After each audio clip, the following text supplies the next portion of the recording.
కాబట్టి భారతీయ జనతా పార్టీ చాలా స్పష్టంగా ఒకటి తెలంగాణ ప్రజలకు మనవి చేస్తూ ఉన్నాము. ఎట్టి పరిస్థితుల్లో కేంద్ర ప్రభుత్వం కానీ భారతీయ జనతా పార్టీ కానీ తెలంగాణ హక్కులను కాపాడేటువంటి ప్రయత్నంలో వెనుకడుగు వేసే ప్రసక్తి లేదు. అదేవిధంగా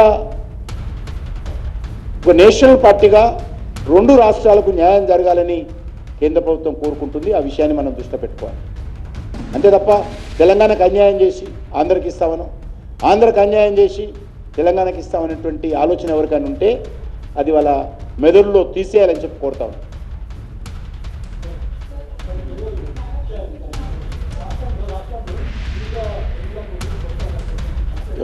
ఎవరన్నారు? అది స్టేట్ గవర్నమెంట్ సరిగ్గా చేసుకోవడం లేదు.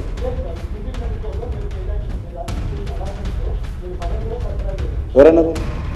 అది తప్పది అనేదిలే కనుక ఈరోజు ఒక నిమిషం మనకు కొంత ఈరోజు మనము ఎక్కువ భాగము మోర్ దెన్ 70-80% మనం ఇంపోర్ట్ చేసుకుంటాం ఇతర దేశాల నుంచి. ప్రపంచంలో వస్తున్నటువంటి యొక్క జియో పాలిటిక్స్ కారణంగా అనేక రకాల ఇబ్బందుల కారణంగా కొద్ది ఇంపోర్ట్ తగ్గినప్పుడు కూడా ఈరోజు అనేక దేశాలు మన దగ్గర 250 పెట్టుంటే అమెరికాలో 3000కు బ్యాగ్ ఉంది. ఇప్పుడు సేమ్ యూరియా మన ఇండియన్ కాస్ట్ దగ్గర ఇస్తే 3000 రూపాయలు. ₹1 పెరగకుండా మరి అనేక రకాలుగా ఇటు రష్యాతో సత్సంబంధాలు పెట్టుకొని, ఉక్రెయిన్తో సంబంధాలు పెట్టుకొని, మరి ఒక దిక్కు ఇజ్రాయెల్తో సంబంధాలు, ఇరాన్తో సంబంధాలు పెట్టుకొని ఈరోజు మనము ఈవెన్ సౌదీ తోటి కూడా మన సంబంధాలు పెట్టుకొని మనము యూరియా చేస్తున్నాం. కాబట్టి ఇది ఏదో కేంద్ర ప్రభుత్వ వైఫల్యము రావడం కింద ఉన్నారు అనుకుంటే అంతకంటే అవివేకం ఇంకోటి ఉండదు.